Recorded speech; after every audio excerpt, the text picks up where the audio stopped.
mbokk asalaamaaleykum ñu des waat ak seen télévision nationale RTS njot leen xibaar yi fi rusande ci suba ak léegi ci bopp xibaar yi waajal nag bisub dialogue national talaata lay doon ñaar fan ak juróom-ñett ci weeru mai bi ñu nekk dafa amoon nag ab siiwalub plateforme citoyenne bi ñu doon amal tuddee ko Jubbanti waa présidence de la République ñoo def lu ñu mel ñu bëggoon rek waa réew mi yëpp gis seen bopp ci doxalinu yoon. jéem nañu ko muy nag mbayum blé waa ISRA ñoo def nag li nu mel waaye nag xayma ba ñu ci am daal dal na xel ba tax na li ñu bëgg rek mooy dàq lépp di jëm ci wàllu jëggaani blé ci bitim réew nga xamante ne rek lu toll ci juróom-ñetti téeméer ak juróom-benn fukki junne tonne la woon at bu jot buñ ko xaymaa ci wàllu koppar toll na ci ñaari téeméer ak fanweer ak juróom-ñetti milliards ci suñuy koppar. li nga xam moo jëm ci wàllu exposition bu ñuy amal te photographe bi di Malick Bodian di ko amal njaxteelu ay bis bi ay tableau ki natal dinañu ko amal carte postale ak lu ñu mel lu mu bëgg rek mooy tukkaloo ñu ci fi gën a sore ci réew mi. mbokk ñu ngi leen di gërëm leen santam bi ngeen tam seen télévision nationale RTS ngi fi topp xibaar yi ci ndoxteelu xibaar président de la république Bassirou Diomaye Diakhar Faye dalal na njiitub clergé bi nag ca bopp ga archevêque bu Dakar monseigneur Benjamin Ndiaye mu ñëwoon nag rafetlu taxawaayu njiitu réew mi mu gunge jàngu bi ci li nga xam ne rek mooy projet yi leen soxal te ñu mën ko réaliser bokk na ci njaxteelu liggéeyu sanctuaire bu Popenguine nañu déglu ko. ñu ngi ko tàmm di def at bu ne gannaaw pèlerinage bu Popenguine bu ñu amee sunu ndajewu évêque u Sénégal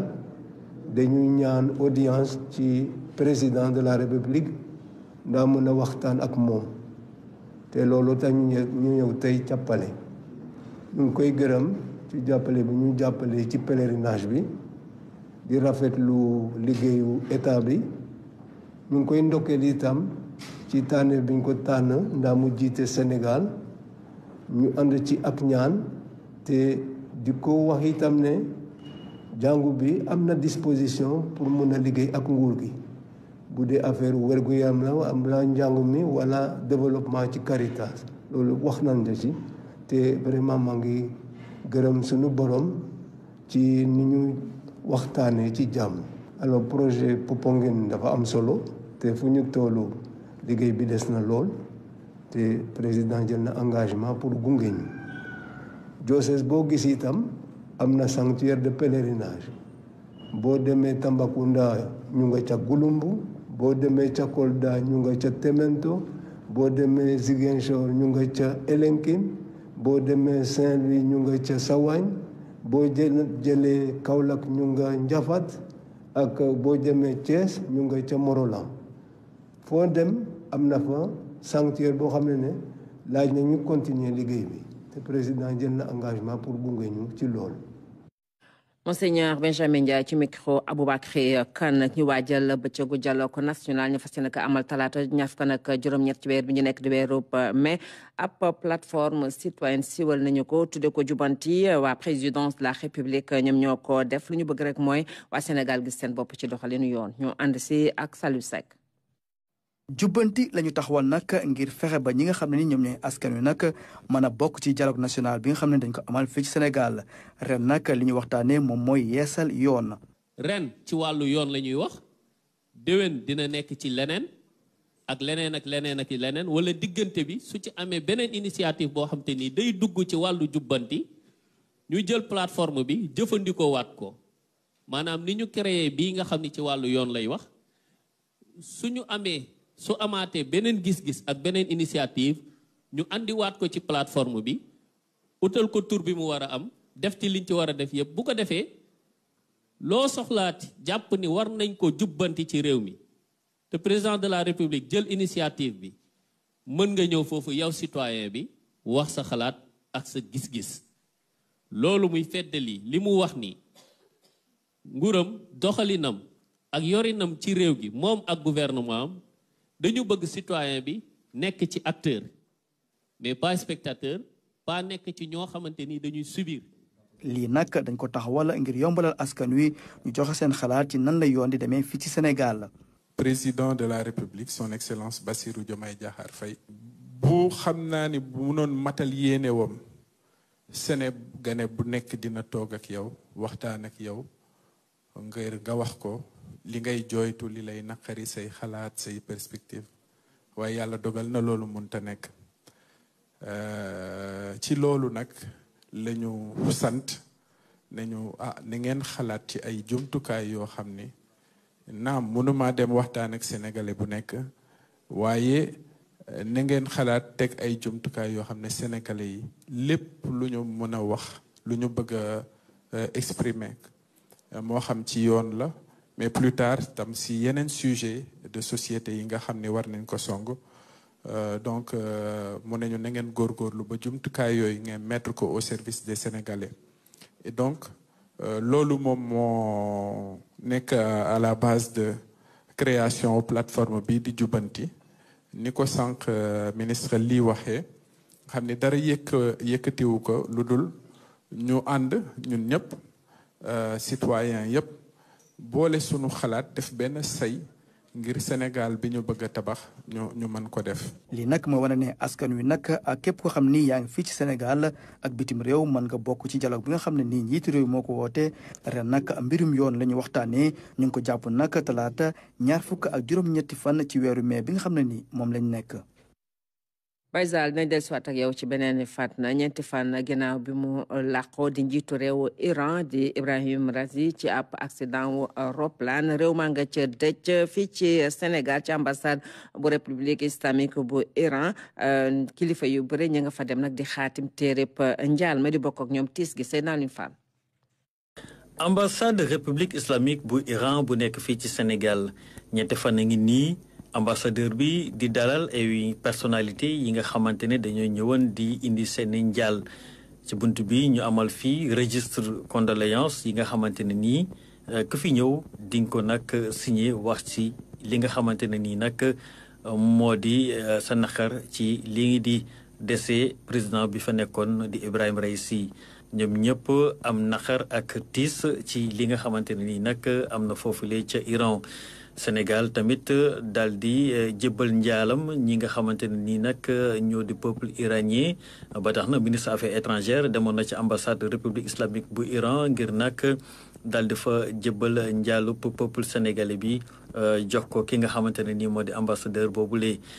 ca ambassade bi nag bu république islamique bu Iran diplomate yi ak personnel bi ñoom ñëpp ñu ngi rafetlu loolee nga xamante ne nii nag moo di élan de solidarité bi bàyyeekoo ci ñi nga xamante ne nii ñoo di autorités yi ñi nga xamante ne nii ñoo di ay représentation diplomatique ñi nga xamante ne nii ñoom ñoo di ay kilifa diine ñi nga xamante ne nii ñoo di askan yépp ñi nga xamante ne ñu ngi ci Sénégal ak i tamit ñeneen ñu nekk fii ci Sénégal te bàyyeekoo bitim réew. jamono ji am na benn deuil national bu juróomi fan boo xamante ne nii amal nañ ko fa. Sénat Lune Fall du yàgg mu am ay ferme intégré ci biir école yi ci wàllu njàng meek njàngale mi lu nag di xibaar bu bàyyi ko ci Fatoumata Ndiaye di sociogéographe di coordinatrice projet bu am solo boobu demoon na nemmeeku yenn école ci am na sax yi nga xamante ne rek daloon nañu sax ñoom projet bi ñoo ànd si ak Pape Koulingom. li ngeen di gis nag tekku ne ñong ci benn jabar waaye ci lycée Seydina Issa Rouhou Laye école bi bokk ci ñaar fukk ak yaari école yi nga xamante ne ñu nekk Ndakaaru yi nga xam ne biodiversité dans les écoles moo leen jaboote sampal leen ay jardin potager. dañuy bay ay légumes comme tomate jaxatu batañse salade ay oignon ak ay herbes aromatiques comme basilic ak ay arbres fruitiers. li ma jublu ci projet bi c'est faire mooy génn ci les 3 dimensions du développement durable le social l'entraide que les élèves font entre eux mais aussi le bien-être. dina tax ñoom suñu màggee ñu xam njëriñu lan mooy bëgg sa moroom lan mooy bëgg respecter sa moroom respecter sa environnement. Fatimatou Ndiaye njiitalu projet bi di jàppale ministère éducation nationale amal nemmeeku ci lycée Seydina Issa Rouhou Laye Thiaroye Kennedy école élémentaire Mangi 1 et 2 école préscolaire Hann Bel-Air fépp fi mu jaar yëg-yëg bi benn la. à travers jardinage bi dañuy di former ay entrepreneurs sans s'en rendre compte parce que actuellement xam nañu bi ma ñëwee dañ ne ma prix marché bi la ñuy xaar ba mu ñëwee automatiquement ils ont diminué même kooku donc damay ñaan ñi nga xam ne aux alentours wala ñi may dégg ñu ñëw jënd si parce que ñoom jaayuñu prix au marché dañuy demander prix au marché ba pare doog a wàññi doog a jaay. projet bi am na njëriñ ci xale yi parce que bi projet bi commencé ba léegi d'abord ci enseignement bi rek ci enseignants yi donc dina permettre enseignants yi ñoom seen cours yi nga xam ne ñu ngi koy def ci wàllu mathématique ak wàllu science ñuy jëfandikoo ci jardin bi pour gën a renforcer seen enseignement. gannaaw njàng mi gëstu bi projet bi jural na communauté éducative bi yeneen i ngeenal. On a mis dans chaque établissement ce qu'on appelle un fonds vert de solidarité et ce fonds vert boobu 25% yi c'est la ligne sociale léegi nag ci la ñuy jënd ay serviettes hygiéniques ak ay garab yu ndaw pour xale yu jigéen yi ñuy tardé léegi les 40% moom la ñuy jëndee ay fournitures de classe ak yooyu pour xale bi nga xamante ne ni laaj nañ ko fourniture de classe amu ko ñu mën ko cee jëndal wala xale bi nga xam ne jotut a inscrire ñu mën ko cee inscrire léegi nag les 35% reviennent à la pérennisation du projet. ci njeexitalu nemeeku bi coordonnatrice projet biodiversité ci biir l'école bi moo ngi xamle ni yéene mooy fexe ba suuxat élèves yi ci entrepreneuriat laata ñu am seeni baccalauréat. jërëjëf Pape Koli Ngom ñu ngi waajal campagne agricole ci biir loolu nag ñi nga xam ne ñooy suñu mbokk baykat yi nga xam ñooy yëngu ci wàllub jiw yi te nekkee ca Thiaré ñu ngi lëkkaloo bu baax a baax Thiaré nag nekk ci ab commune bu nekk ci département bu Kaolack niki bi ñu ko sampee ba léegi ñu ngi yombal la nga xam jëm na ci membre yi ñu daloo jiw ju baax ji juróom-benn fukki tonnes ak ñett jiwu gerte moom yemb na producteurs yi nag ñoo ngi ñaan nguur gi ñu gunge leen ci ay jumtuwaay ngir ñu mën a gis seen bopp ci wàllub mbay mi Clash Diop.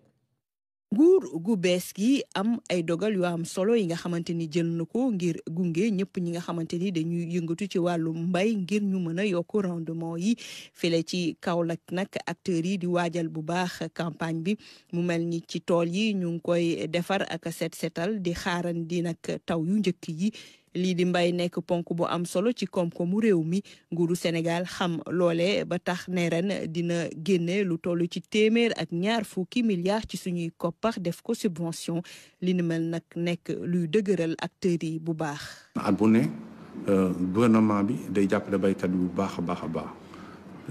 daaw ndimbalu gouvernement bi jëm si baykat bi mu ngi 100 milliards ren yokku na ba 120 milliards. donc loolu dafay doon loo xamante ni dañ koy bàyyi xel lool ndax lu amal njëriñ baykat yi la. quota bi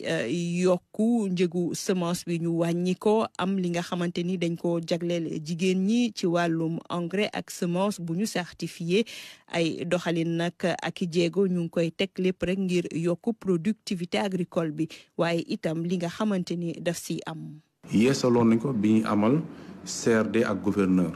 si wàccaayu campagne bi ñu ne li ñu leen mën a dimbale daal nañ fexe ba engrais bi yokk loolu bi nga xamante ni dem nañ si conseil interministériel gouverneur défendre na ko alhamdulilahi rabbi alamina kilifa yi jël nañ si ay matuwaay yoo xamante ni yu mucc ayib la. bénéficiaires yi ñoom rafetlu bu baax li ni mel loole la ñu seetlu ci ñi bokk coopérative agricole bu nekk Kër Socé nekk file ci Kaolack bànqaas bi ëmb lu toll ci juróom-ñetti fukki organisation producteur waaye itam lu ëpp 3600 membres biñ ko tegee nag 2006 ba léegi am na ay jéego yu am solo yum si def ren nag mu mel ni li ñu bëgg bay bari na lool rawatina ci ceeb mboq dugub ak gerte. depuis que ñu créé coopérative bi li nga xam ne moo nekkoon suñu objectif mooy fexe ba baykat yi di am semence certifiée surtout fexe ba baykat yi di am intrant yu yomb loolu moo nekkoon suñu objectif biñ créé ba léegi. njaboot bu nekk nag def benn hectare ci ceeb ngir xeex ndóol projet bi ñu ngi koy doxal mu mel ni bu sottee nag dina am njeexital bu am solo ci nekkinu askan bi. sama producteur yi nañ leen def benn ménage benn hectare ceeb wala benn ménage benn demi hectare ceeb buñ testé su déwénee kenn ku ne nga xam ne loo jéemul doo ko man ndax Saalum léegi ni mel ci mboq melu ko woon te actuellement ku ci bay mboq ay tonni ngay am. te xamuñ ko woon mbayam ceeb tamit xamuñ ko lu bees la fi woon mais cette année ñun ci suñu organisation bi prévoir nañ chaque année dinañ bay 100 hectares plus semence bi nga xam ne mooy base bi nga xam ne moom nañuy bay. leneen li nga xamante ni am na solo itam mooy matériel agricole bi nga xamante ni acteurs yi dañ koy soxla. matériel agricole tamit ñoom ñu koy xaar rawatina cëmmoir lu ñu gën a laaj la ndax dangay dem si benn dëkk yenn saa benn cëmmoir moo fay am bu kii xëyee keneen ki xaar mu wàcc mu gontu donc loolu ñoom ñi ngi koy laaj vraiment te am si yaakaar loolu. Kaolack bëgg am taxawaay bu am solo ci lu ñu duppee intensification agricole ndax kat ay potentiel am na fi atum 2023 hectares yu ñu bay nag bari lool ci gerte waaye yeneen ni céréales itam mu mel ni nag amélioration productivité agricole bi itam ñu ngi siy def liggéey bu am solo loolee ngir askan bi moom boppam ci wàllum lekk. jërëjëf Claire Diop waa ISRA ñoom nag jéem nañu mbayub blé juróom-ñetti façon yi blé jéem nañu ko waaye xayma ba daal dal na xel ba tax ñoom li leen tax a jóg bokk na ci dakkal jëggaane bi Sénégal doon jëggaane mbirum blé ca bitim réew lu toll si juróom-ñetti téeméer ak juróom-benn fukki junne tonne at bu jot boo koy xayma ci xaalis toll na ci 2 téeméer ak fanweer ak juróom-ñetti milliards ci suñuy koppar moom la ñuy waxtaane tey seen rubrique com ak soxna Aminata Mbengue Fall Ndiaye. li nga xam ni moo di blé gannaaw ceeb moo nekk ñaareel wala ñetteelu céréale boo xam ni bari na liñ koy jëfandikoo ci Sénégal ci atum 2022 lu ëpp 860 000 tonnes la ñu jéggaani ñu dugal ci lu toll ci 238 milliards ci suñu koppar. inflation bi nga xam ni guerre Ukraine bi moom moo ko indi loolu nag moom moo tax ba nguuru Sénégal gën a baral lii di programme d'expérimentation du blé. ISRA nag daf ci gëstu ak depuis ay at donc vraiment ci at yee passé 2020 jot nañu développer ay variétés yoo xam ni nangu nañu suñu suuf te nangu aussi suñu climat donc développé nañ ci juróom-ñett variétés donc ISRA développé na 4 variétés pour ñu defar mburu fii ci Sénégal 4 variétés pour ñu mën a aussi defar ay couscous ak ay pâtes alimentaires. tey jii nag bari na producteurs yi nga xam ni ñu ngi dugal seen loxo ci mbayum blé ca Pout ay hectares lañ koy bayee. espace bi nga gis 6 hectares la de blé ñu ngi ko defoon tàmbaloon nañ def blé depuis 2000 ñu arrêté woon ko mais après depuis 2 ans reprendre nañ ko farce bi daaw bay nañ ci 1 hectare bi génnoon na vraiment 3 tonnes.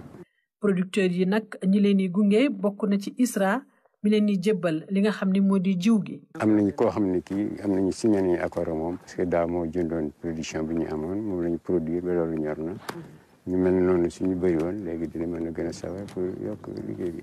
expérimentation blé fii ci Sénégal nag mu mel ne mi ngi commencé jur ay résultats yu am solo. ji nañ ko daaw ci ren bi on va dire 2024 bi. autour du 15 janvier donc mais gis nañ ni semis en ligne bi daal mën na la jox ay rendement yu jege 3 tonnes ay 2,70 2 tonnes 70 donc pour benn variété bi donc moo am solo trop. rendement yi nga xam ni nag am nañ ko day firnde rek ni Sénégal mën nañ fi bay li nga xam ni moom moo di blé. mbayum blé ci ay tool yu yaatoo yaatu dina tax nag ñu gën a wàññi bu baax li nga xam ni moo di niñ koy jéggaanee ca bitim réew. boo gisee situation fu mu toll tey àddina bi donc ak crise yi am ak guerre Ukraine bi lépp day gën a cher et puis comme que dañuy wax souveraineté donc bay li ñuy dundee li ñuy bay. donc vraiment ñun ISRA nee nañu war nañu mën a bay fii ay variétés yoo xam ni blé yoo xam ni dañoo nangu suñu suuf nangu suñu climat donc développé nañ nga te résultats yi ñu ci am nañ ci yaakaar bu baax a baax bu ci nguur gi jàppee mun nañ ko bay fii ñu commencé wàññi loo xam ne quantité yi ñu doon jéggaani. am ndox mu doy semence ak jumtuwaay yu am solo loolee nag moom mooy bëgg-bëgg ñi nga xam ne ñoo di producteur. ñuy ñaax nguur gi mu gën leen a jàppale ngir ñu fexe ba ñu gën a mën a produire lii du blé fii ak ay at ñu fexe ba mënal suñu bopp ci wàllu wi. Aminata gëstu bi am na solo ginnaaw douane bu Gambie Mali ak Guinée Bissau waa Mauritanie ñoom ñoo dalaloon nag directeur général bu douane bu Sénégal docteur Mbaye Ndiaye demoon nag Mauritanie ngi waxtaan ak naatangoom ya fa nekk ngeen a dëgëral diggante ñaari institution yi bu Sénégal ak bu Mauritanie mu jëm ci wàllub douane projet yu bëri nag taxaw na ginnaaw ndaje ba Moussa Mané. ci Rosso Mauritanie directeur général des douanes bu réew Mauritanie daa di dalal naatangoom bu Sénégal le directeur général Mbaye Ndiaye ànd ak délégation bu takku. mu mel ni wisit boo xamante ne dañuy wonewaat encore diggante bu ratax entre réewu Sénégal ak réewu Mauritanie rawatina ñaari administration douanière yi lu waraloon tukki bi mooy fexe ba lëkkaloo waaye tamit doole lépp lu jëm ci wàllu coopération bilatérale maanaam fexe ba liggéey yi nga xamante ne dañ ko sekk ñaari administration douanière yi ñu gën ko yaatal waaye tamit gën ko ñoŋal li nga xamante ne ci loolu waxtaan nañ ci ay ponk yu bari yu mel ni nan la ñuy fexe ba yombalal ñëpp ñoo xamante ne dañuy nekk ci wàllu jënd ak jaay ci ñaari booru frontières yi waaye tamit xeex lu jëm ci wàllu gànnaay ak yeneen trafic yoo xamante ne nemmeeku nañ ko jamono ji beneen ponk boo xamante ne tamit amal na leen solo bu baax a baax mooy pont Rosso bi nga xamante ne moom la ñuy tabax mu mel ni ñaari administration douanière yi ñu ngi rafetlu taxawaay bi nga xamante ne ñaari réew yi taxaw nañ ko ngir mën a fexe ba benn pont taxaw ci loolu nag ñoom tamit am nañu benn taxawaay boo xamante ne ñu ngi koy bëgg a taxaw maanaam fexe ba teg benn poste juxtaposé boo xamante ne dina am ci ñaari booru frontières yi pour ñi nga xamante ne ñooy nekk ci wàllu jënd ak jaay waaye tamit ci yéen yi ñu mën leen jël en charge ni mu gën a gaawee daal di leen yombalal liggéey bi. ci loolu sax la ñaari directeurs généraux yi daal di dem fi nga xamante ne fa la entreprise bi di tabax pont bi nekk mu daal di leen di dalal ñoom tamit di waxtaan ak ñoom di leen di wax tamit liggéey bi fan la toll waaye yan jafe-jafe la ñu jànkonteel ci jamono ji ñaari directeurs généraux yi bu ñu leen dégloo ba pare ñu daal di wax tamit ñoom dinañu fexe ba ku nekk fi nga nekk rek daal di fexe ba lépp loo xamante ne war nga ko def ngir mën leen yombalal liggéey bi di nga ko def ni mu gën a gaawee ndax nekk na projet boo xamante ne projet bu leen soxal bu baax a baax mu doon tukki boo xamante ne bu am solo ndax day wonewaat encore diggante bu ratax entre ñaari réew mi muy Sénégal ak bu Mauritanie waaye tamit di wone taxawaay yi nga xamante ne ñaari président yi taxaw nañ ko ngir ñaari dëkk yi seen lépp loo xamante ne war nañ ko seek mu nekk lenn loo xamante ne lu yomb waaye tamit luy gën a jëmal ci kanam ñaari réew mi docteur Mbaye Ndiaye bi mu delsee ci Sénégal nag daa di continuer waat tournée bi nga xamante ne amal na ko fële ca Louga Saint-Louis ba Matam. Moussa jërëjëf ndaje bu njëkk bu nga xamante ne rek moo dajale kàngam yi seex lépp la aju ci wàllu kopp ci Afrique subsaharienne waa BCEAO daal ñoom dellusiwaat nañu ci seen liggéey ngir soxla lépp la aju ci wàllu koom ci réew yi nga xamante ne rek ñoo bokk ci UEMOA ñu ànd ak Saliou Seck. ndaje la bu njëkk boo xam ne ni ñu ngi koy amal ci réew moo xam ne français la ñuy làkk nekk fii ci Afrique subsaharienne liggéey bi nag dinañ ñëwaat ci waxtaan yi am solo yoo xam ne nii lu ko tax a jóg mooy fexe ba xoolaat ni nga xam ne nii noonu lañ yore koppar yi waaye tamit banques yi ci wàllu financement waaye tamit wàllu paiement muy lu am solo loo xam ne nii ñi nga xam ne ñoo jógee ci Afrique subsaharienne ñëwoon nañ bokk ci fii nag ñi nga xam ne ni ñoom ñooy waa BCEAO ak réew yi nga xam ne ni dañ cee bokk nag ñoom amal nañ liggéey bu am solo si nag mooy fexe ba li ñu duppee croissance économique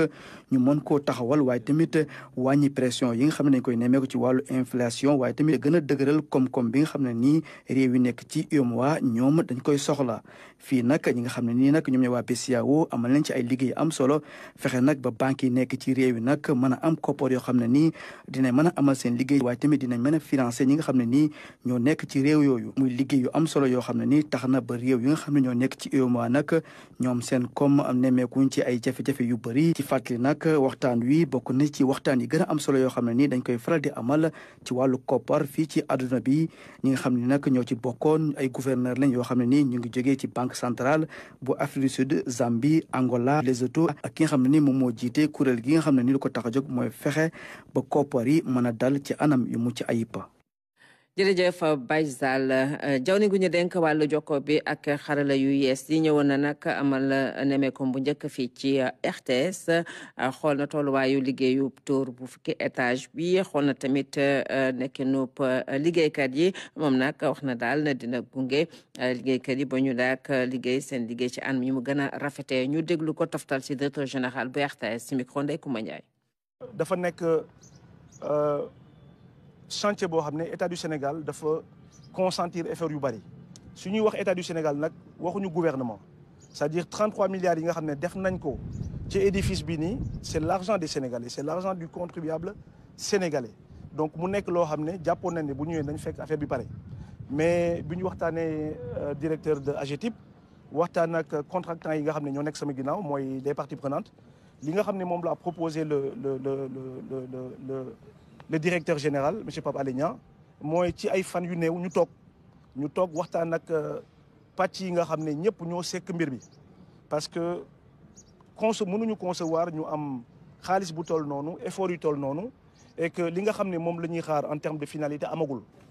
donc loolu je pense que ku ci nekk en tout cas en fonction des responsabilités yi nga xam ne am nga ko ci mbir mi parce que on parle de contrat dinañu toog ñun ñëpp ñu waxtaan pour jéem a xool li nga xam ne moom la ñu inauguré woon ba pare qu'on puisse en tout cas apporter des réponses pour xool li nga xam ne moom la ñu war a le reste à faire ñu jéem a xool yan jéego lañ ci teg pour que ñu mën ko amal lu mu ci nu mu gën a gaawee. kilifa gi nga xam ne moom moo njabootee RTS ñëw fii ci biir kër gi seet si ñu nemmeeku ñu comme ni mu ko defee ci pàcc yëpp yi nga xam ne moom lañ ko dénk sas la boo xam ne ñoom dañu ko teg ci képp kuy liggéeykatu RTS moo di ñu fexe ba sénégalais yi gis seen bopp ci RTS gis seen bopp ci RTS moo di ku ne da ci am wàll wax na ko léegi ci ay kàddoom nee na dërëmu sénégalais yi la ñuy korkoral pour dugal ko ci biir RTS kon képp ku nekk ci biir RTS war ngaa xar sa tànk tubéy ngir sénégalais yëpp gis ci seen bopp gis seen bopp nag ci anam yëpp maanaam gis seen bopp ci wàllu politique ndaxte ñëpp mun ñoo ànd bokk gis-gis ci wàllu politique ci wàllu culture aada cosaan dafa bari ci Sénégal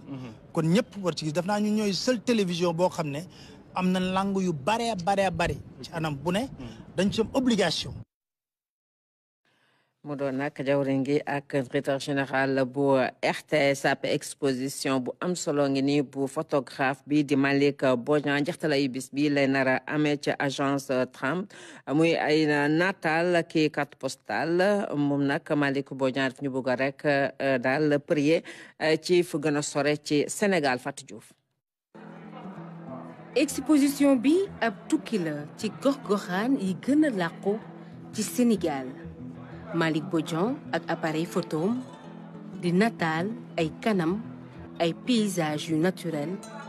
ay xoolin ak ay façon ree ci tënk ay yëg-yëg yu wute mu nekk en couleur wala noir et blanc photo yi di wone taaru suñu réew. photo yi dañoo nekk en noir et blanc parce que man bi may jël photo dama bëgguma mélanger photo couleur ak noir et blanc donc dama ko séparer voilà léegi dama gis ne photo noir et blanc yi dañoo am loo xam ne nii mënoo xam ban at la photo yi boo xoolee photo yi mënoo xam at la donc ma ne Sénégal ñun tey lu tax dëkk bi spécial c'est parce que dañoo am ay objets comme suñu taxi yu màgget yi xam nga dañoo am ay nit aussi yoo xam ne dañoo musuñoo changé dañoo fidèle à eux-mêmes dañoo am ay tradition yoo xam ne nii moom mooy tax dëkk bi neex te loolu yëpp bu ñu ko dindee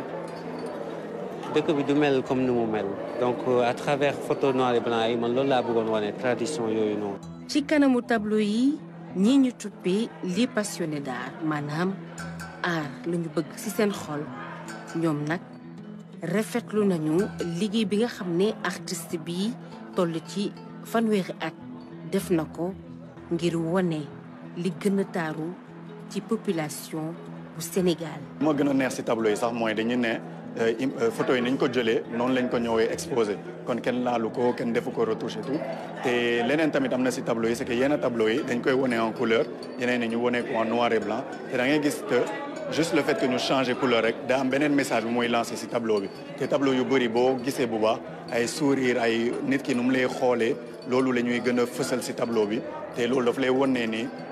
image bu nekk wala tableau bu nekk daa am lu mu la bëgg jàngal daal daa am jàngat bu nekk ci ginnaawam. Malick Bodian mi ngi dund diggante Sénégal ak France tukki bi mu amal ca Kédougou wala sax ca Casamance di wone taaru réew bi nga xamante ni fii la juddoo. ci diirub ñaari at la réaliser exposition bi nga xamante ne ñu ngi ko door a wone fii ci Afrique. dama doon laajte tout le temps lan moo tax sama dëkk neex ma voilà donc damay laaj à chaque fois damay questionner aussi lu tax donc voilà pour man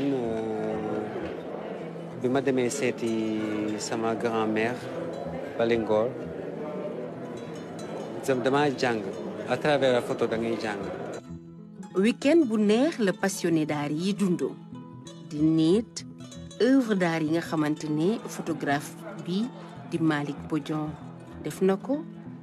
ci wetam Ismaïla Lo nekk icône ci musique sénégalaise di leen woyal woy bi nga xam ne kenn dootu ko fàtte di Africa. public bi daal di woyandoog moom li ni mel neex lool ci xol.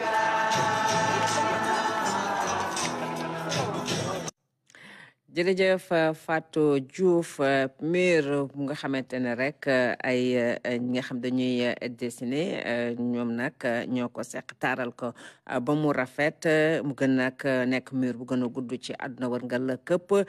fii la ñu koy gis ci Dakar gi boo ko jëlee avenue Malick Sy ba Colobane muy lu nga xamante ne rek ay graphe yu bàyyi ko ci réew mi ak feneen muy mur bi nga xamante ne rek mu ngi bëgg nag dab Dubaay bi nga xamante ne rek ba ndëgg ni ñoom rek ñoo yoroon boobu mur ñu ko taxawal nag ci festival international graffiti bi nga xamante ne rek ñu ngi fas yéene amal fukk ak ñeenteel bi yoon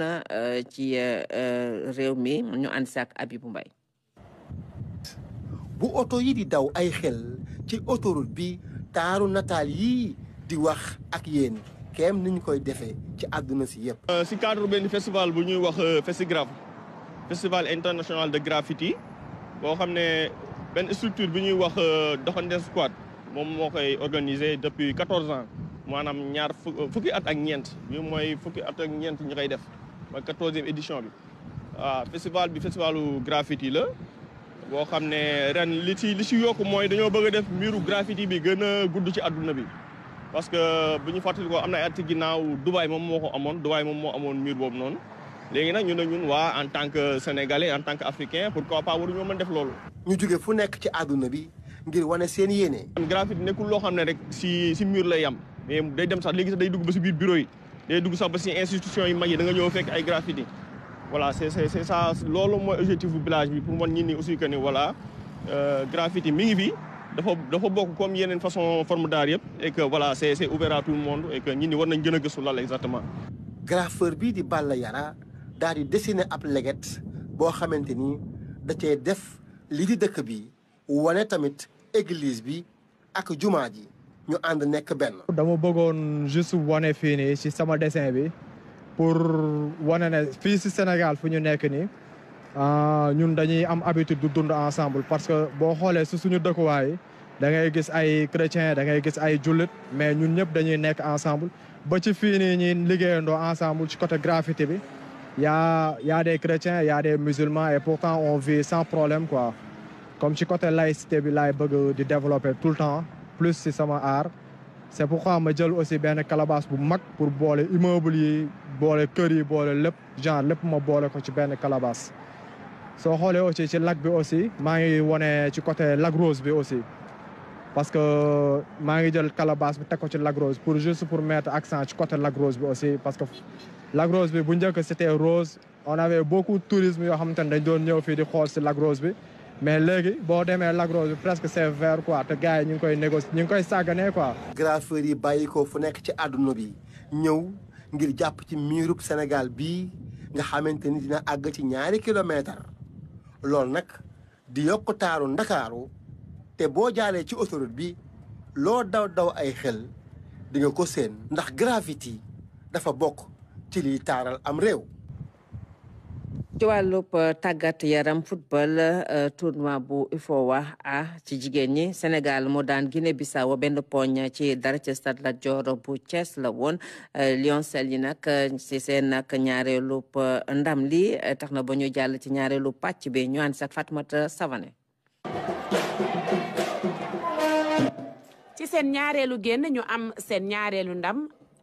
ginnaaw Gambien yi ñu dóor nag sénégalais yi ñoom dóor nañu itam Bissau Guinéen yi gaynde yu ndaw yi daan nañ leen ci 1-0.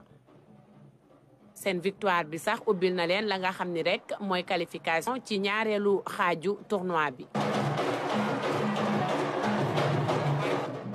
Thiès nag supporters yi ñëwoon nañu lool ngir rek daal di yokk doole ñi nga xam ni ñooy sénégalais yi. bi ñu dooree match bi rek la ñu wane seen bopp ñoom wane seen xarañ itam ba tax sax si loolu la fukki simili ak juróom rek la ñu joué ki nga xam ni mooy Rokhayatu Kandé moo daal di taal caax yi.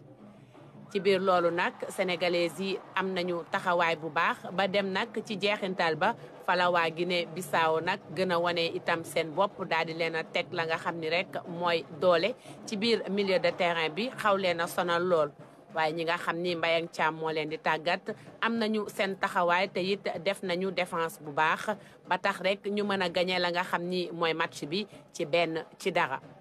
jaajëfal sama xale yi ak sama staff yëpp delloo encouragé équipe Bissau Guinéenne bi di wax ni bu ñu xoolee ci première pàcc bi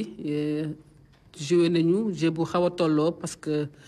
bien vrai que dugal nañu but mais Bissau Guinéenne yi aussi doon nañu ñëw de temps à autre suñu camp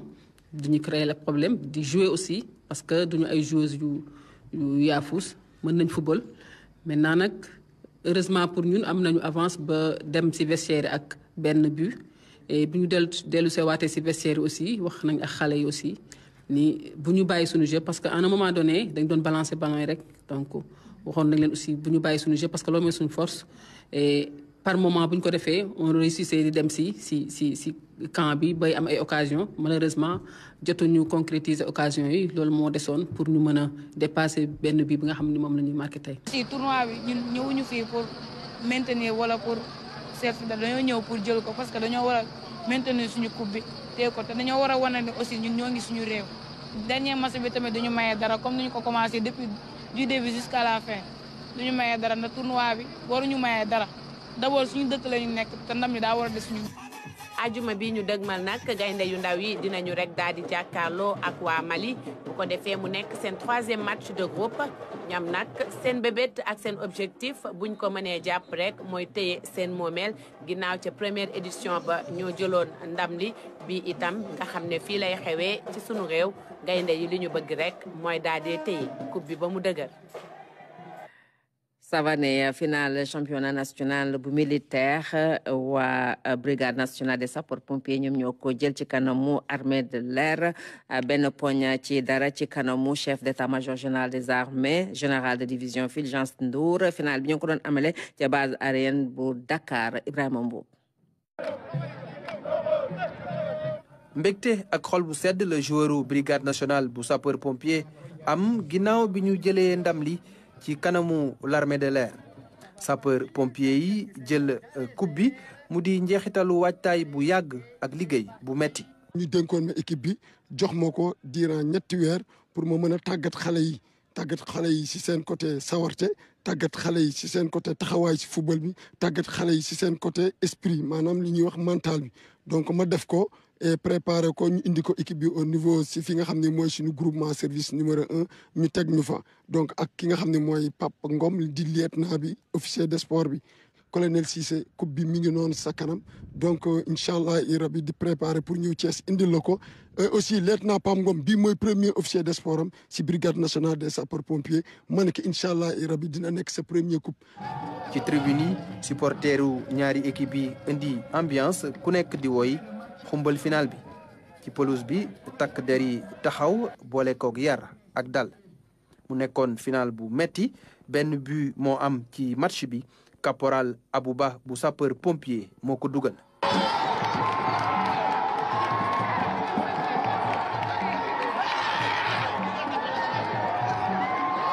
waaw yëg-yëgu bànneex yëg-yëgu ne bii bi mooy gagné match bi laa am yëg-yëg boo xam ne que brigade bi yëpp ñu ngi sama ginnaaw daal waaw ci laa am sensation yooyu laa ci am daal. général de division Fulgence Ndour moo teewaloon njiitu l'armée bi ci final bi mu fàttali place bi tàggat yaram am ci dundu soldat yi. jaajëfal na fukki équipe ak ñaar yi bokkoon ci jongante yi championnat national militaire bu football amal nañ ko ci diirub ñaari ay bés. jërëjëf Ibrahima Mbuub mbokk bu ne sàngen ànd ak Ibrahima Jeeju ci xibaar ci français ma leen di ñaanal guddib jàmm salaam.